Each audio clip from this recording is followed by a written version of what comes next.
running late. Yeah, Brady. Here, I haven't seen Cleve. Cleve is not going to be here. I'm going to do. Okay. I'm going to do. And I haven't seen Scott. I haven't either. So who's just Jeff is the only one here that Van's here. Yeah. Okay. Jeff is going to be. So He's here. Yeah. He's right, Oh, he's right is over he there. already? Yeah, he's Okay. here. So we're missing Cleve. Cleve is not coming. He's not coming. Okay. All right. And you can do the birthdays, and it doesn't have to be long because we got a bunch of stuff going on today. But just whatever you want to do. Herb, you're the man. Okay. I'll do the birthday. Appreciate it. Did Cleve get a hold of you about doing an announcement? Well, I thought about 5 minutes ago, but I can. Good. Is there time for us? He was going to send me the. I know nothing at this point, so it wasn't at either of those first two meetings. So if you can do it, that'd be wonderful. I can do it. I'll call on you to. It's just a pitch asking for people Correct. to join, and if we have one this And year. you will be probably first up announcement-wise. So I have the list over there, but I'll call on you to come up.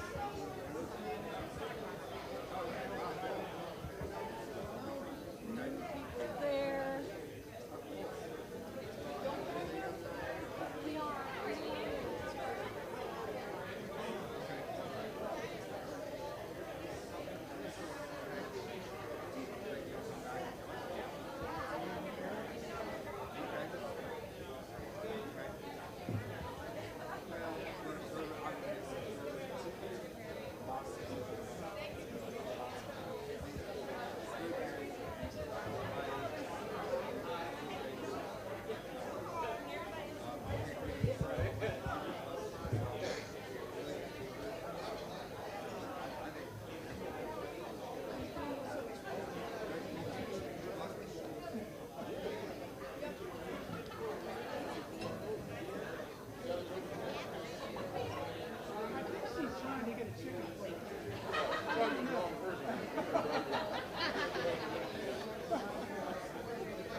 I'm going to call on Lee Wagner to come up and begin. Let's all stand as Lee comes to lead us in the invocation, pledge, and national anthem. Let's all stand.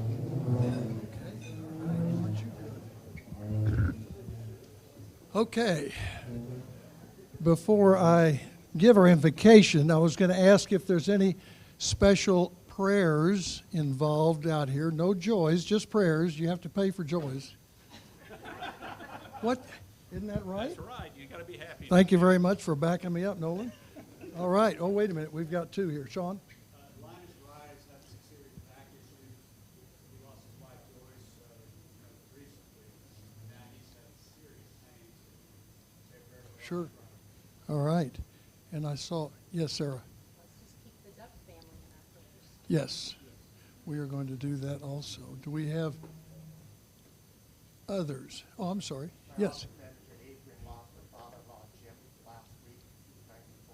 Wow, okay. Prayer for Jim and his wife, Mary. All right. Did you all hear that? Jim and his wife, Mary. Also, we've got Linus Wright, and we have Nolan's family. Nolan lost his sister just very recently, so we want to remember all those folks in our prayers. So let's bow in prayer. We also want to remember Mark Aldridge, who is Laurie's husband, who is recovering from successful surgery. I want to mention something in our prayer. From the Rotary International magazine, there's a quote. Think about the impact education has on your life. It equips you with knowledge, skills, and the confidence to navigate the world.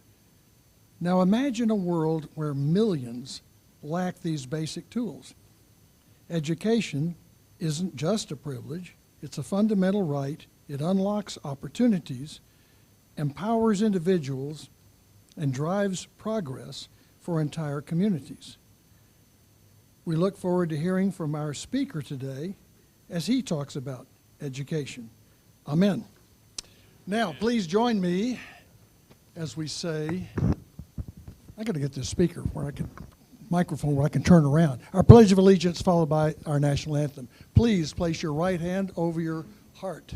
I pledge allegiance To the flag of the United States of America and to the republic for which it stands, one nation under God, indivisible, with liberty and justice for all.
Please be seated. And while you're being seated, I want to tell you all this is the best singing Rotary Club around.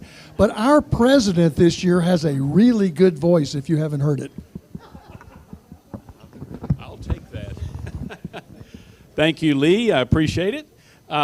Right now, we have an opportunity to hear something happy and pay some bucks. So Happy Bucks is about to take place, and Mark KASHAR is going to bring around the microphone and the Happy Bucks bucket, I guess. And who would like to express their happiness today? I think you are getting your wallet out, Jeff, so I think it must be you.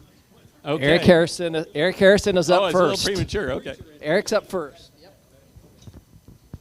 Well, I'm happy that it's football season, and for the one and only time this year, we can say the Cowboys are undefeated.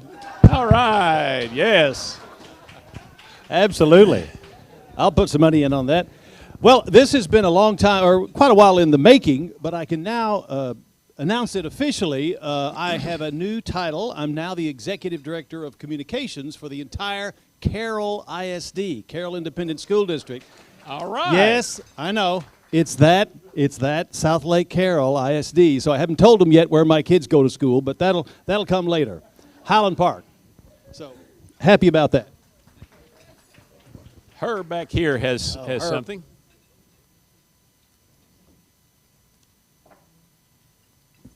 And I'm happy. I'm leaving tomorrow for the beaches of the Outer Banks of North Carolina tomorrow for a week. All right. Someone else? Anyone? All right, well, I'll let Mark switch gears, and I'd like to see if there's anyone, if you have any guests today that you'd like to introduce. Any guests? Right, okay. Uh-oh. Some of you may be familiar with the King's Academy. They serve and educate over 100 or about 100 underprivileged students. And today I have their gift officer. Please welcome Harrison Dooley. Glad you're here.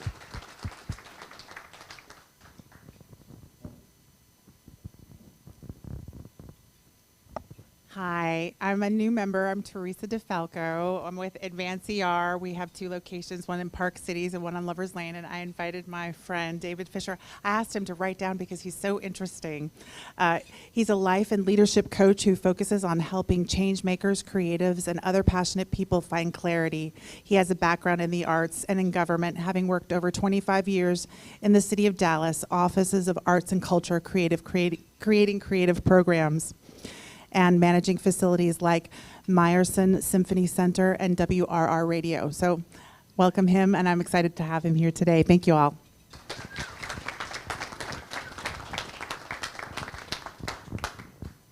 Any other guests that we want to introduce? Okay, if not, all right, thank you. With that said, I want to call on Herb Hammond to come up and talk to us about the Rotary Club of Park Cities Foundation, and welcome, or we're not going to sing happy birthday, but we're going to recognize those who have had birthdays in this month. Herb?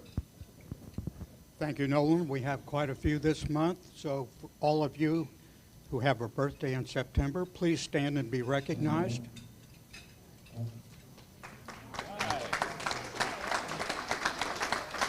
Happy birthday, and I would encourage you to make a donation to the Park Cities Foundation, and if you're looking for me, I'm sitting at that table right over there. And for those of you that haven't gotten around to making a donation in July and August, I'll still accept donations. Thank you, Herb.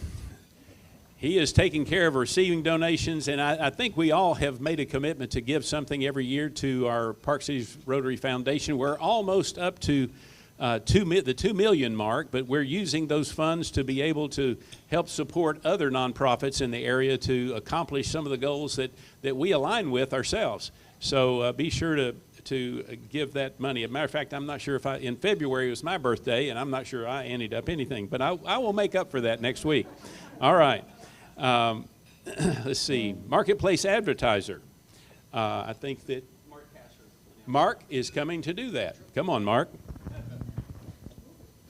A lot of duty today. So please refer to the back of the hub where you'll see our marketplace advertisers.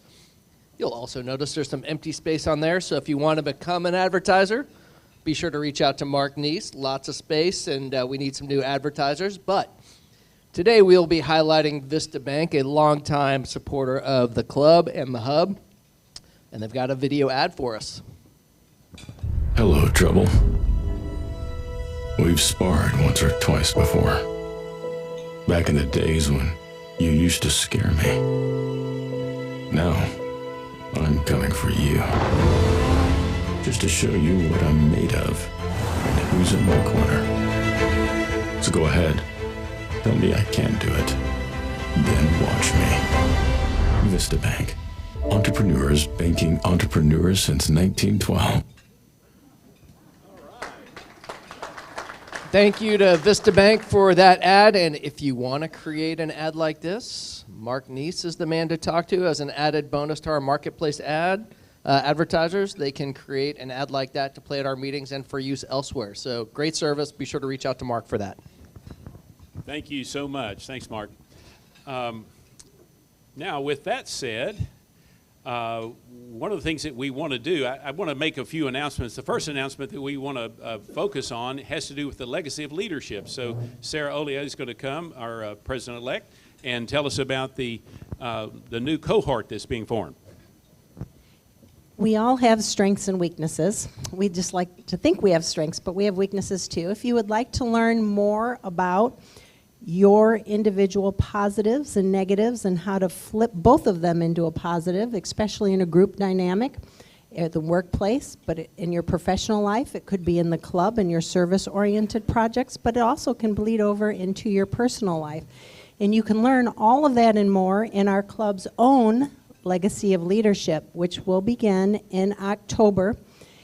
They meet about every other week for 8 sessions, so that will take us through February, because we take an extended period of time off around the holidays. And at the end of that, you will have learned more about yourself, more about your fellow cohorts in the Legacy of Leadership, and you've built better friendships with your cohorts. And it's a really good opportunity to kind of broaden the relationships within your own Rotary Club and then take what you've learned out into your personal and professional life. So if you are interested, please let myself know or Cleve Clinton know. We'd be happy to have you. We are looking for cohorts to join our team, and it would start again in the early October, run about every 2 weeks. It's only 8 meetings, so it's actually a pretty easy commitment. All right, thanks. Hope to hear from you. Thank you, Sarah. Jill, Jordan, and Alan Wynn, would you come up and talk to us about or make that presentation that you want to make?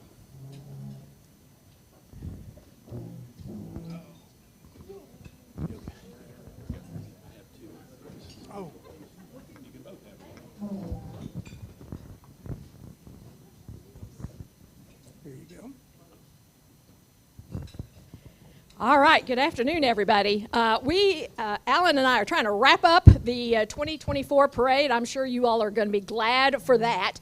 I wanted to let you all know about the outstanding job that the club has done this year in putting on the parade. This year, we raised enough funds to get over 584,000 meals. That brings the club total since we've started giving to the food bank over 1.8 million meals. So good job, club. Give yourselves a hand. The other thing that we want to celebrate today is we always have a contest for the best float. And this year, we have Bubba's Cooks Country. They've been participants in the parade for many years now. And so I would like you all to give a big, warm Rotary welcome to Tiffany Wheeler, and she is a part of the family that started Bubba's, and she grew up on University Boulevard watching the parade, so she has a lot of experience with the parade. Then we have Deborah Fontenot. She is the general manager of Bubba's, so we all like Bubba's, so we all like Deborah. And then the guy who really made the float happen, and I asked him, what do you do for Bubba's? And Tiffany said, oh, he does logistics. He said he fixes everything that breaks. So he's the go-to guy. And so Rodney Sumler is the man who put together the float. And so the community was really appreciative. I know my kids were at the parade. They came back before I knew who the winner was. And they said, oh, Bubba's did great this year. Y'all were their favorites. So you all get the Patriots trophy for a year, and I'll collect it from you this time next year. You have to be careful with it because you have to hold it by the base. It comes in 2 pieces. So can we take a quick picture? Alan, Nolan.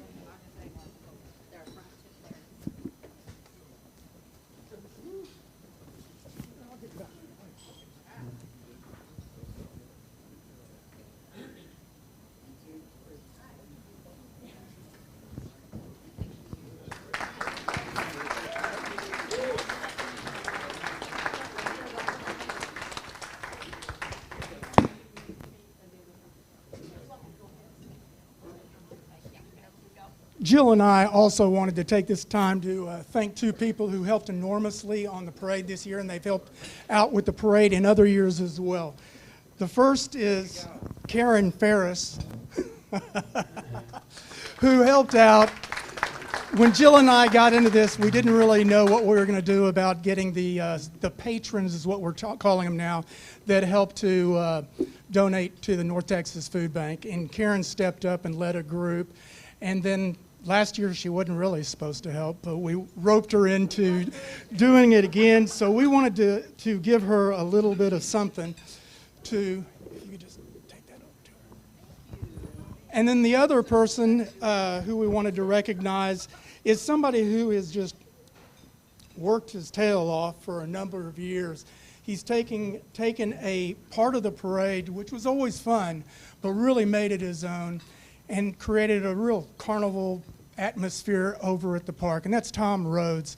He really works his tail off every year, getting all the money that really helps put on the parade for the most part, and we wanted to give him a little token of our appreciation as well. That's why I called you. Wanted to make sure you were here. Anyway, give him one more round of applause, please. Thank you.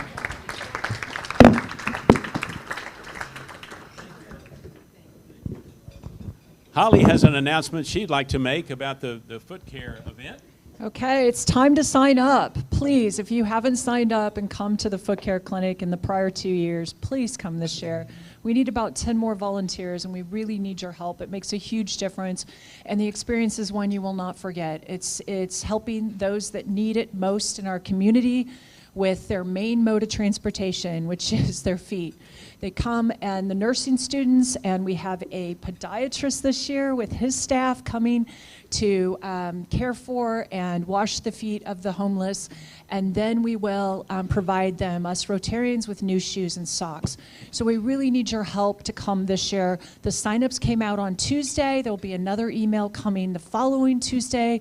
You have just a couple more email chances to please. It takes 2 seconds. Click, yes, I'm going to be there, and you're done. So thank you so much. Please come. It's the 28th of September, and basically from 9 until 11:30 in the morning. Just a couple hours of your time. Thank you.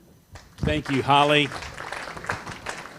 Now, that event, it takes place at the Austin Street Center. That is one of our strategic partners that we really enjoy working with. They are great folks, and I know that you'll be blessed if you come and be a part of that. Marshall Weaver, come and talk to us for a moment. So I am a returning member, so this is my returning member speech. I believe I have 20 minutes, is that right? I'll try to keep this short and sweet. I think you need to remove a zero from that. Okay, right. So anyhow, as a Rotarian, I first came to Rotary at this club, and Greg Pape was the president. It's amazing. Long time ago. Long time ago. How long ago was it? So it was 31 years ago. Yeah, wow, that's amazing.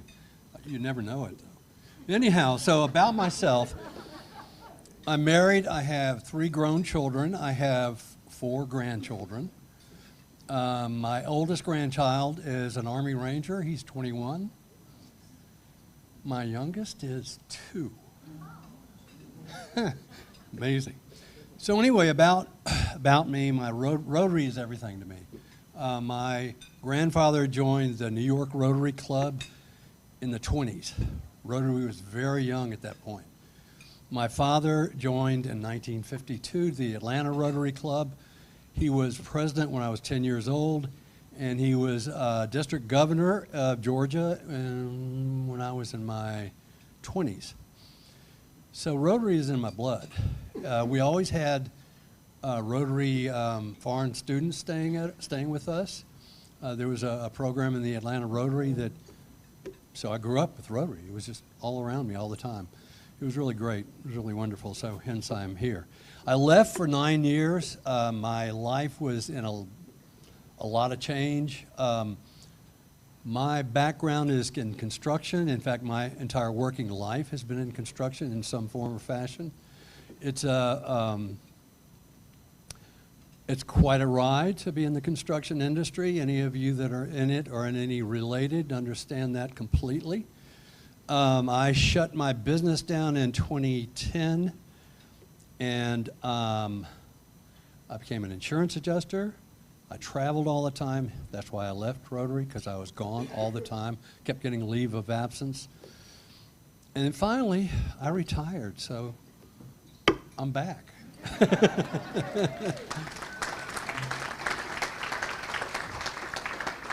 I'm really, really thrilled to be here. I was very active before, and I will continue to be very active now. So thank you all very much. Thank you, Marshall. He is nothing like that bad penny we hear about that comes back all the time. He's a good one. Walt Marcus, we have a presentation for his permanent badge right now. Is Walt here? Okay, Walt. Now, where is my permanent badge, I wonder? We don't have that yet. The imaginary. Okay, come on up. What this means is that Walt has gone through his little notebook and done everything he's supposed to do. He's checked off everything he's supposed to do, and he's done it. Well, how long did it take you? Don't ask. Okay. 2 years ago when he started, it was... No. But we are thrilled to give you that imaginary badge, and we will get it for you as soon as we can. Walt, so glad. My pleasure. Let me have that back. You know, there I'm you gonna go. recycle that. Okay. Give Walt a big hand.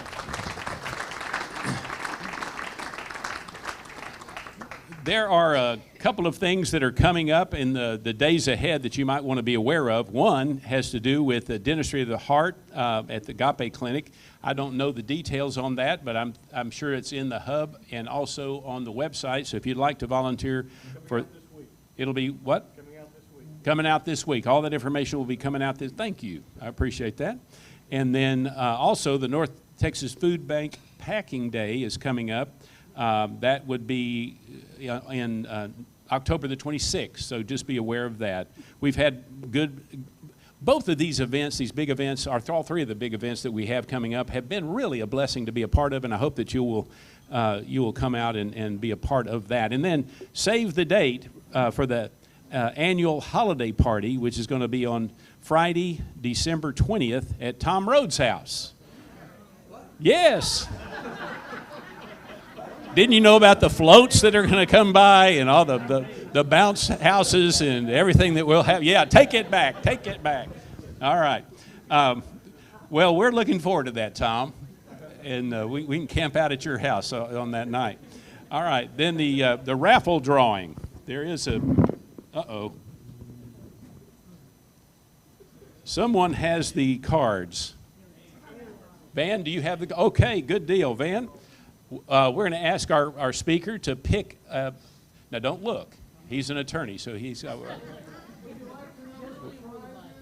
the prize, what is the prize? What is, yes, we would like to know, Tom. It's your choice, actually it's the club's choice, either a 1956 low-mileage Buick Roadmaster or $175 USD. Okay. $155 would be what the winner would get. Now the ticket number, drum roll please, is the last four of the ticket are 1927. 1927. Come on up, come on up.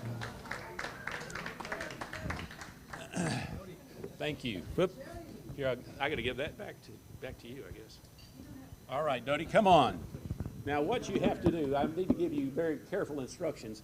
You've got to pick out the ace of spades from this deck, and if you do, you get that whole $150. Or what was the other alternative? A Roadmaster. Yeah, that was it. There we go. Pick one. Ace of spades is what he's going for. And he's got the 4 of hearts. And this is your gift for participation today. Thank you.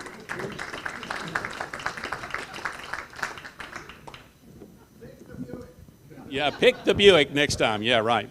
Okay, thanks, Tom, for all the color that you add to today's events.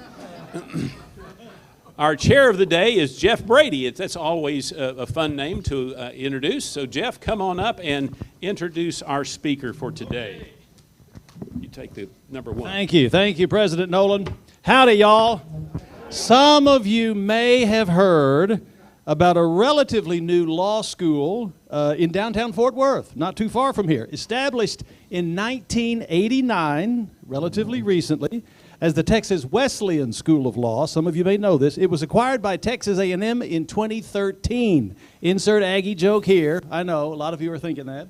But since then, the rise has been nothing short of meteoric. It now ranks 29th nationally among accredited law schools. Am I getting this right? 29th, according to U.S. News and World Report. That's up from 46th nationally just a couple of years ago. Among Texas law schools, we hate to admit this, but it's only behind the UT Law School and quickly closing the gap, right?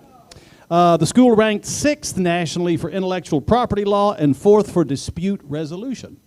And our special guest today is the one leading the charge toward excellence. Dean Robert Ahdieh has served in that capacity since 2018.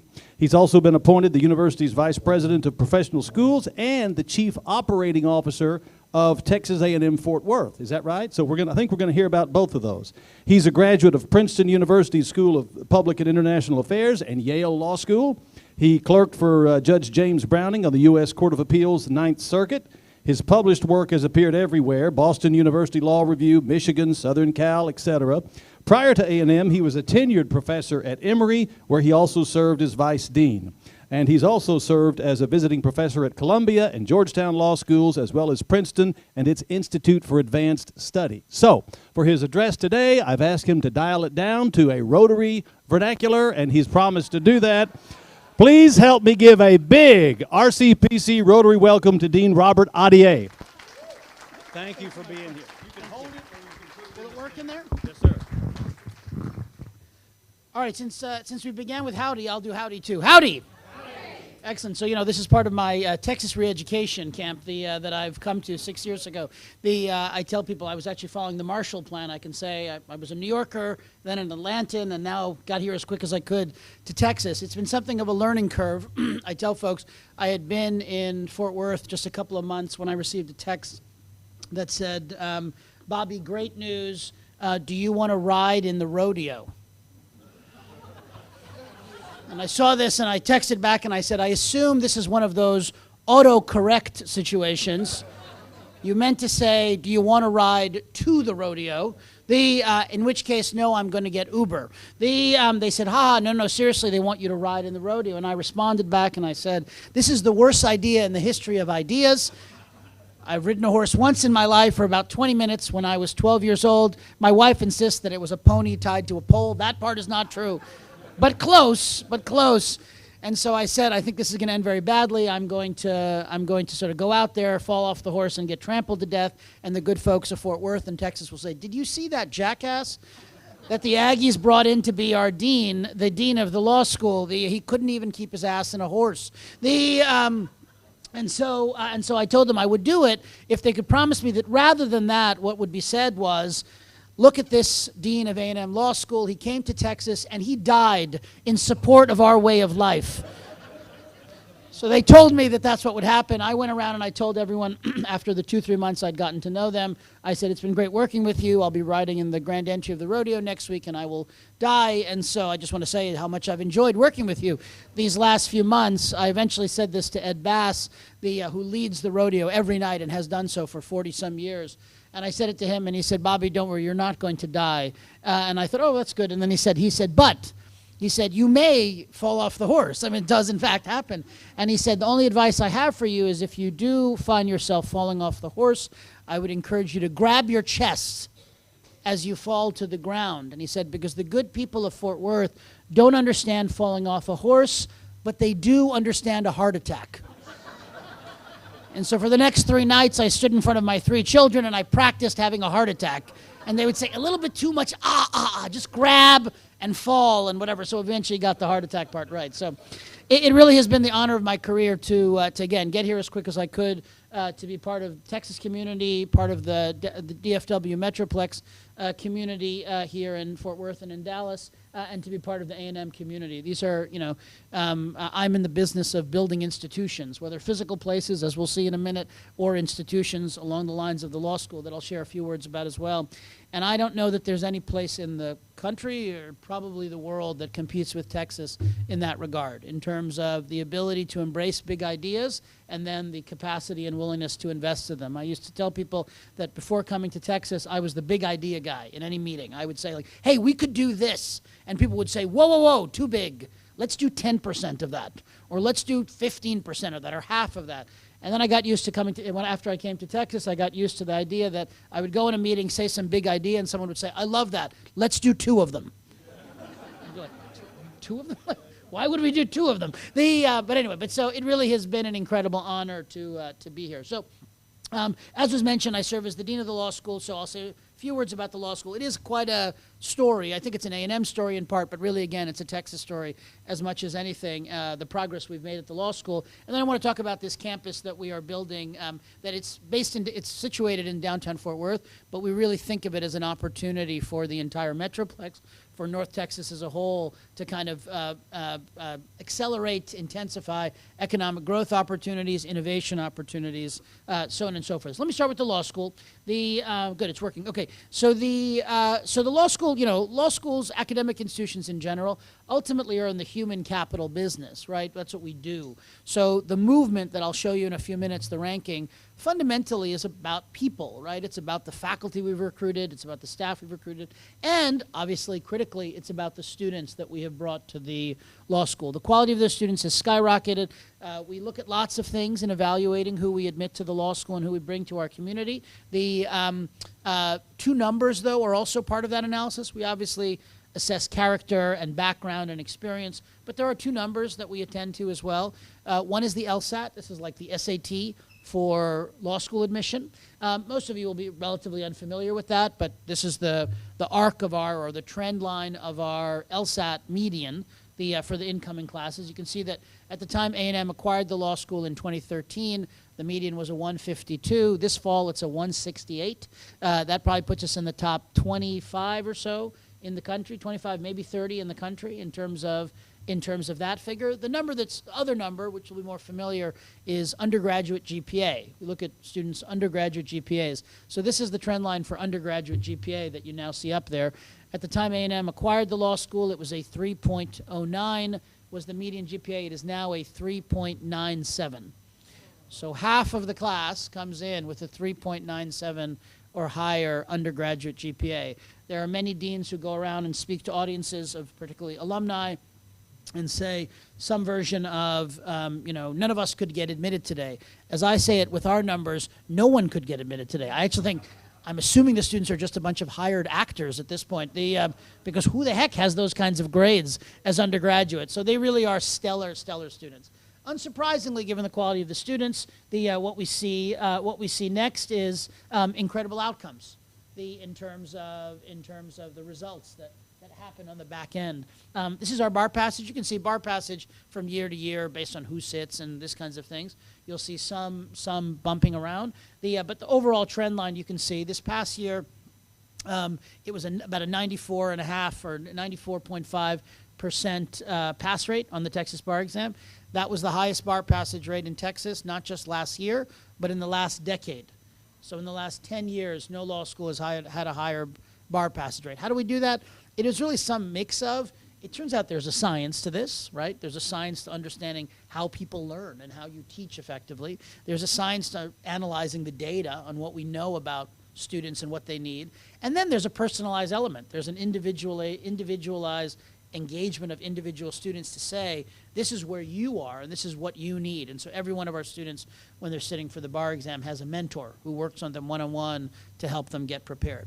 So bar passage rate has gone up dramatically. Unsurprisingly, employment rate has followed suit. You can see this is the trend line for our employment results. This past year we had a 98.8% employment rate. To give you a sense of what that looks like nationally, that puts us at number 2 in the United States. The prior year, although the percentage was a little lower, we were actually number 1 in the state. I said, these are Aggies, and so as a result, they wanted to fire everyone because we had gone from number 1 in the country to number 2 in the country, but we're pretty happy with either one of those. So the students are doing incredibly well in the marketplace. Lots of the students stay in the Metroplex, and the largest population of those come to Dallas. Not because Dallas is better or worse or whatever, but because Dallas is just a much bigger legal market. So for the ones who remain in the Metroplex, mostly on the Dallas side, big chunk on the Fort Worth side, and otherwise spread out. But increasingly, we are sending students all across Texas and really all across the nation as well, given how strong they are. I want to say a word about this because, again, most in the room are not lawyers. So just to say a word about this program, about 6 years ago, we made the observation that there are lots of folks out there who don't need a JD degree because their goal is not to practice law. They don't want to be practicing lawyers. But it turns out some understanding of law, regulation, compliance, contracting, HR, et cetera, is very relevant to what they do. So think if you work in the healthcare industry, heavily regulated industry, or the energy, oil, and gas industry, or the banking and finance, or cybersecurity, or HR and employment. In all these areas, having some understanding of law, regulation, et cetera, is important. And so we created this program called the Master of Legal Studies, an MLS degree. 30 credits, can be done residentially or in a hybrid format, partially online and partially in person. We identified concentrations for that program that were seemingly relevant to particular areas. So you can see those here: wealth management, risk management, international tax, cybersecurity, health, energy, real estate, et cetera. So these are obviously areas that, again, law, regulation, compliance are important. We started that program 6 years ago with 19 students, and this is the numbers now. We have now more than 1,200 students in that program. Obviously, when you think of a law school, you think a law school educates future lawyers. We do. We have about 450 future lawyers in the law school. So we have 3 times as many doctors, engineers, bankers, et cetera, enrolled at A&M Law School today as we do future lawyers. Not because we're getting out of the lawyer training business, but it turns out this is a need that we identified here in the Metroplex, in Texas and beyond, that we thought we could meet, and we're excited to be doing that. I'm happy to answer more questions about that. You know, we'll try to leave some time for that. But okay, last thing then is on the law school is the rankings.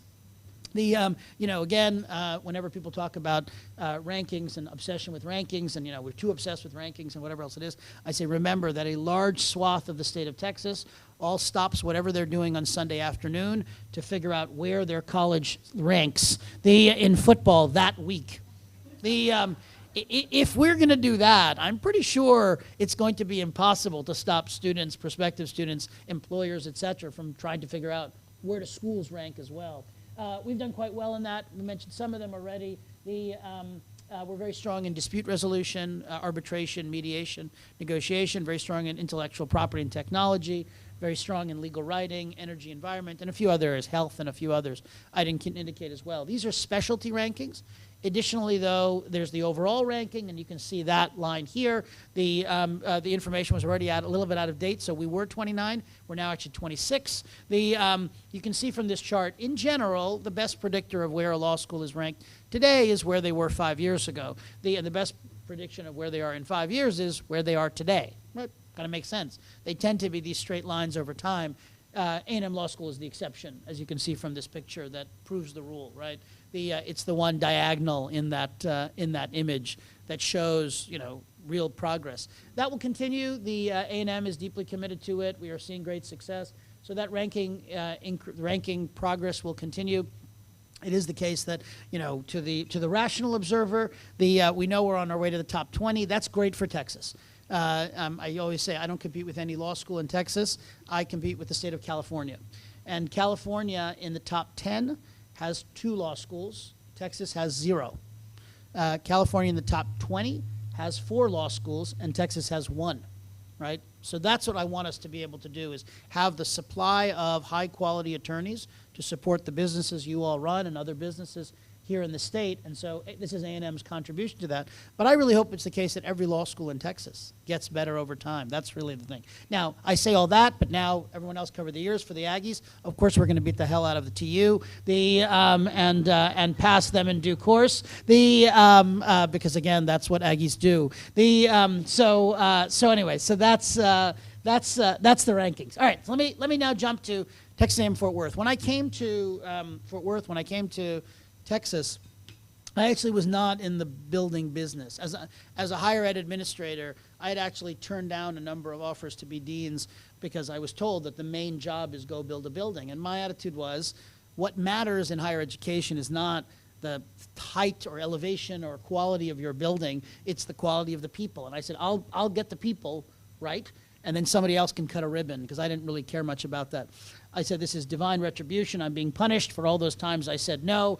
By now, I'm building 5 buildings. I don't know, this is like whatever. Right, so I spent the entire summer looking at bricks, picking brick color. Like someone told me, like, this is all that education being put to no use. How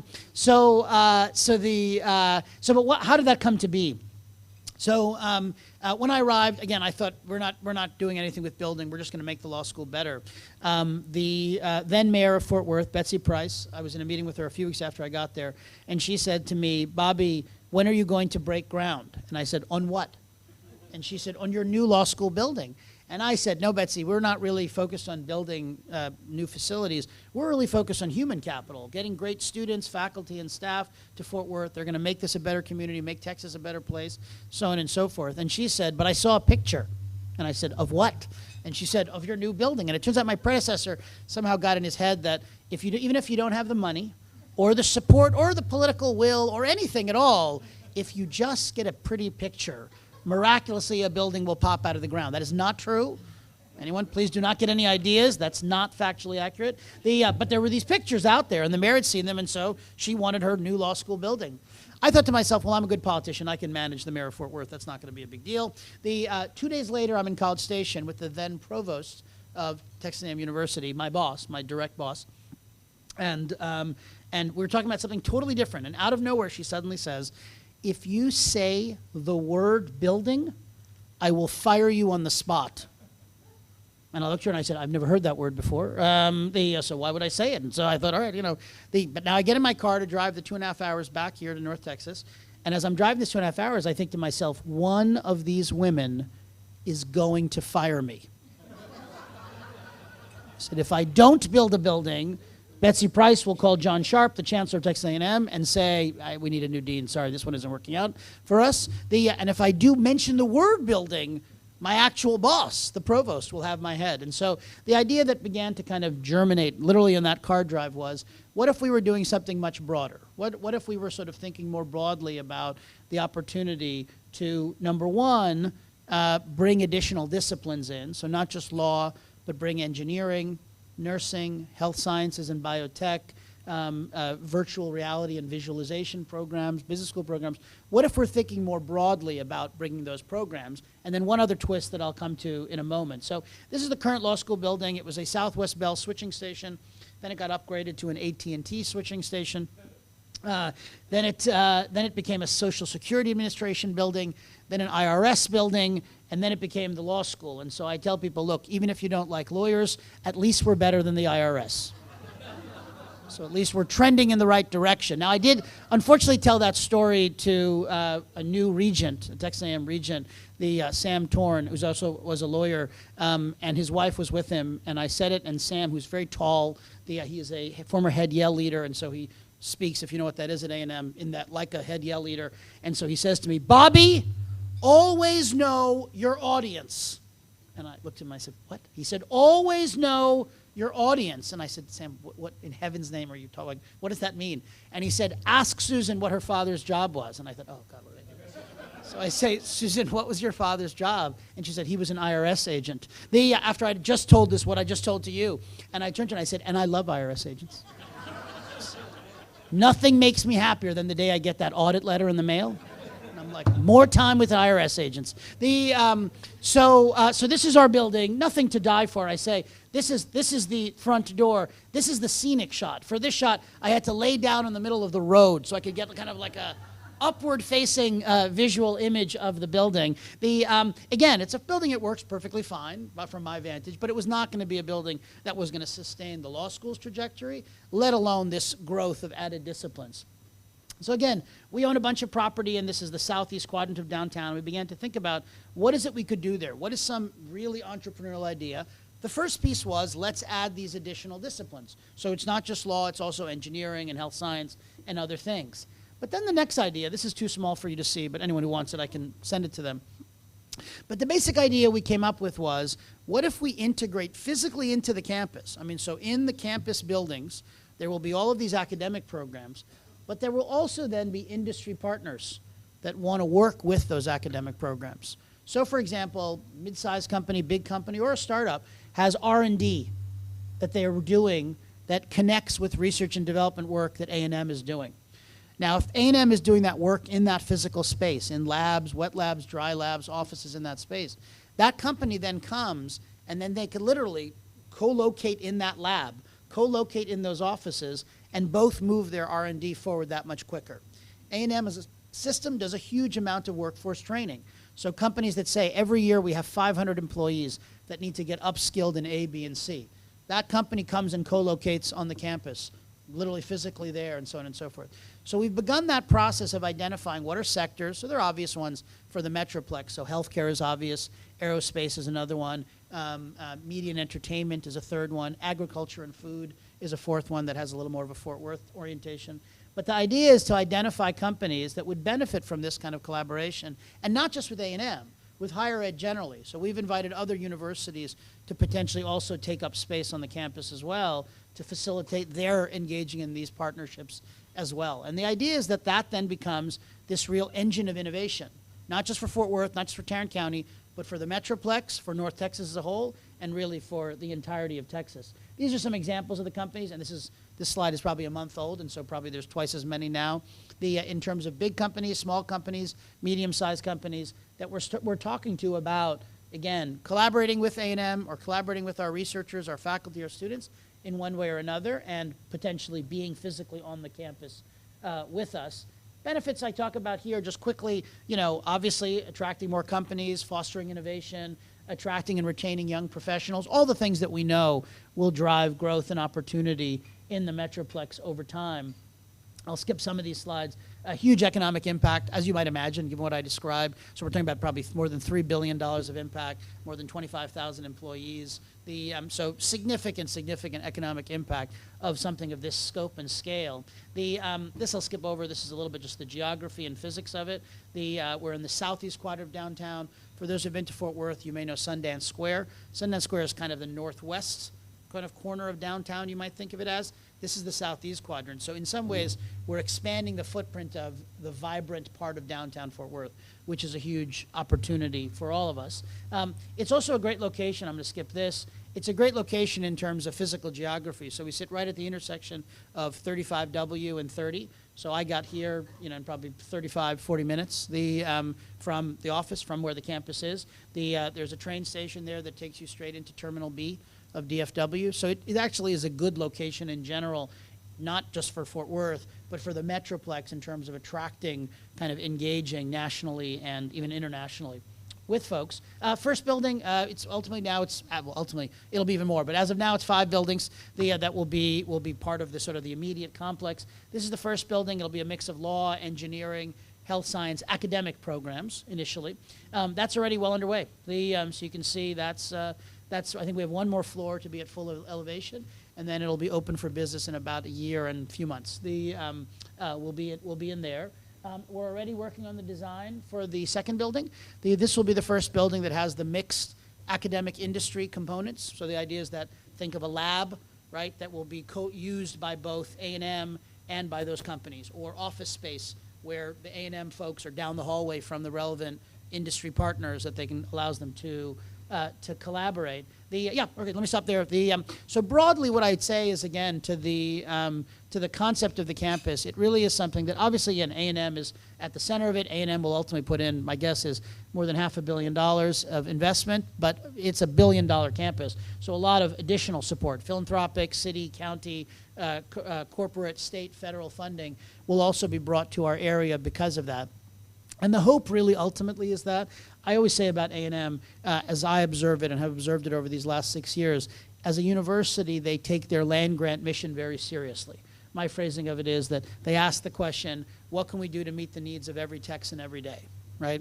That's really the theory of this campus. The notion is that, does this provide an asset, a resource, a platform for the DFW Metroplex in its entirety that enables us to accomplish things, to attract things, to achieve things that we otherwise wouldn't accomplish. So that's what makes it exciting. That's what moved me from not wanting to build buildings to somehow now building 5 of them. And I suspect by the time we're done, 10, 15 more to come after that. So let me stop there. I think we have a couple minutes for questions.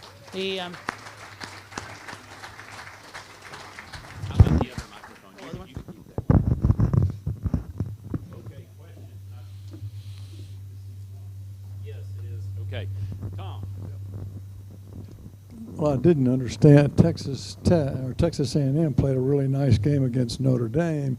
They dropped out of the top 20. Notre Dame moves up 2 spots, and A&M drops completely off the 20. I went, That's wrong. what's going on? Anyway, I mean, it's so a plot, obviously a plot against the Aggies. We know that's so perennial. I think the most important information I learned from you today was the chest grab. Okay. Very useful. So, Tom, The do you next want time they tell you that there's going to be an event at your house, Yeah. you can do the same thing. Yeah. Get So, out. Tom, do you want to run the park again for the July 4th parade? Yeah, there you go. Exactly. There you go. Bobby, thanks for being here. Great information, and we'd love to have you come back maybe a year from now with an update.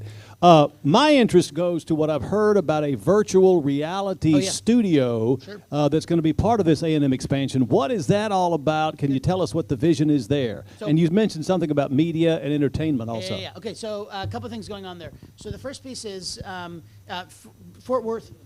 Fort Worth has seen tremendous growth, obviously, and DFW as a whole has seen tremendous growth in the entertainment space. So the Yellowstone series now has a strong tie there, but there's a bunch of other things going on across the Metrex. Dr. Phil has a new studio that he's built on the north side, the Merritt Street. And so the notion was that's an area where we may be able to make DFW, make the Metroplex, even more of a hub by bringing in some of these higher ed resources that A&M, just given its massive scale, can do. So that's piece number one of that, the kind of making that one of the areas of focus. Second piece, A&M is very strong in what's called visualization. Now, this is, one piece of this, not all of it, but one piece of it is gaming. So it turns out massive money in gaming. I remember I met a guy, and he said his son was going into game design, not the software programming, but the design of the images. And I said, well, that's okay. You have money. You can support him. He goes, I don't think you realize how well-paying those jobs are. So anyway, it is a massive industry. So A&M is strong in that. Meanwhile, there's a company in Seattle called Probably Monsters that's designed a bunch of the very popular video games. We connected the two of them together. Probably Monsters has now made the decision to relocate to Fort Worth and to relocate to the campus. The visualization program from A&M is going to set up a whole shop there, a student programming piece for students to be able to work with that Probably Monsters company, right? And once that's up and running, we will then go to companies all over the country and say, DFW is the place for you to be doing this, right? Because of that opportunity. Second prong. The third prong is the virtual performance studio, I think it's called. Virtual performance studio. So basically, this is the way that cutting-edge films and TV shows are now made is not on a set, right? It turns out the set consists of this massive thing, 40-foot high screen, 75-foot long, and then kind of like almost a fishhook curve at the end, right? And it's this huge high-resolution screen, right? So now suddenly we're having a conversation, Fred and I are having a conversation, and we're in space, and there's no set. It's just this high-resolution screen that's right behind us that looks like we're in space. And then they hit a button, and now we're suddenly on a pirate ship.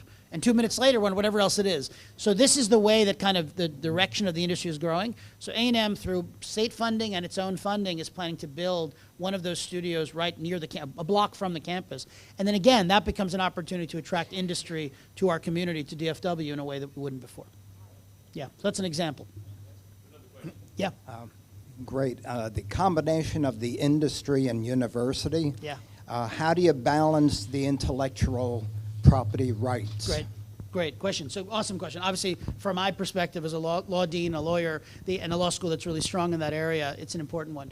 So it turns out there's actually, we've been doing this for a long time. It turns out most cutting edge innovations, if you think about Silicon Valley, we talk about the big established companies now, but in its origin, it was really, depending on how you do the math, 1 or 2 universities, Stanford for sure, and Berkeley to some extent, coupled with a very small number of major big corporations, National Semiconductor most importantly, and then a bunch of people sitting in their garages or in their basements, right? That then becomes Silicon Valley. So even then, there was this arc of university innovations that then were carried forward and eventually adopted by those big behemoth companies. So you have a framework in place. The interesting thing about it is there's something we call the valley of death. So innovation happens in the academic setting, but we're not in the profit-generating business. I mean, universities, even the most commercially oriented ones, whatever money they think they're making, it's not from the commercialization of some innovation of a chemistry professor or an electrical engineering professor. But by creating this shared space, we in essence both narrow that valley of death, right? And we therefore have more technologies that don't sit on a shelf, right? That they actually get moved to prototype and ultimately get commercialized if they're attractive. And the IP rights, again, will tend to actually, at most universities, they sit with the innovator more so than the university. The university may have some partial interest, but they mostly sit with the innovator. And then that's why sometimes you'll see the professor who schlubby dresses like me in bad clothes and drives a junky car, and suddenly 3 months later they're driving a Porsche and living in Highland Park. Is because they hit it rich and sort of a company came along and bought that technology from them. Other questions? Another question right here. Yes. Hi. Sure. So I represent 2 emergency rooms, and we Yeah. have an ownership group of 5 doctors, but Yeah. I also work with, since we're an emergency room, probably 250 other doctors Yeah. that refer their patients to us. My curiosity is, how do we do that continuous education you were talking about earlier, and how can I represent that better? Is it online? Can I just click on that? Yeah. So what it says, there's a huge volume of stuff that already exists, but what we're asking folks, and so I'm easy, shoot me an email, call, anything, share with me, what are those needs that you're observing? And it's not that A&M can do everything immediately, but it turns out at the scale of A&M, I remember in any given year, A&M is either second or third largest university in the country. That's on degree-seeking students. But on top of that, the A&M system has 1 million people a year go through some kind of workforce training program run by the A&M system. So its capacity to say, okay, yeah, we either have something like that or we can actually build it out is pretty significant. So hearing from you and others in different industries, this is where the need is, and it's some need that will sustain itself. Because again, new people come in, they have to be upskilled, whatever. When we hear that, we can then carry that to the right folks at A&M and see if there's a way for them to build it, whether online or in residence or whatever makes sense. Yeah. Okay, last question right here. So you might have heard that we have a leadership development program heard, here. yeah. So I noticed that you have a decision criteria for grades Yeah. and your LSAT. Yeah. What would be your next decision criteria Sure. for For a admission? student selection for a lawyer? Great. I would say it actually is leadership in the specific sense that lawyers very often, not universally, but very often end up playing leadership roles in their community. Sometimes that's elected officials. So if you look at among elected officials, lawyers are wildly overrepresented. I mean, as a proportion of the population.